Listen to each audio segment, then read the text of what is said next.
If you want to protect the screen of your phone from scratches and blemishes, you've come to the right place. In this video, we'll be showing you how you can apply the Olixar film screen protector to your phone, regardless of the model.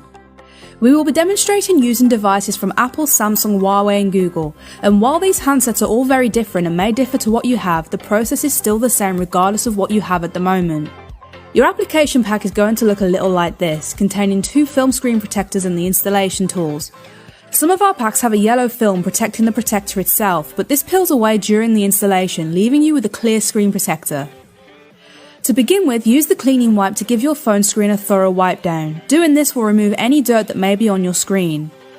Next, use the microfiber cloth to dry the screen. If you happen to have any remaining dirt, this will take care of that. Finally, use the dust removal sticker to dab on your screen like so. You may have had some fine dust from the air fall onto your screen during the cleaning process, so doing this will remove that. Now you can turn your attention to the protector in your pack, paying close attention to the instruction labels 1 and 2. If you have a yellow protector like this, remove the upper part of label 1 here. This will reveal some of the adhesive. Next, lower the protector down, making sure you line up the cutouts to the features of your phone. You can then lift the lower part of label 1 and use the application card to ease out the protective film. If you have a clear protector like this, begin peeling back label 1 to reveal some of the adhesive.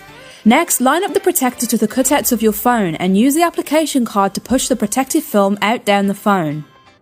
Once you've done this, you can smooth out any air bubbles using either the microfiber cloth or the application card. Once you're happy with how it looks, you can peel back label 2 and this will complete the installation. I hope you've found this video tutorial useful. If you'd like more information, please see the links in the description of this video.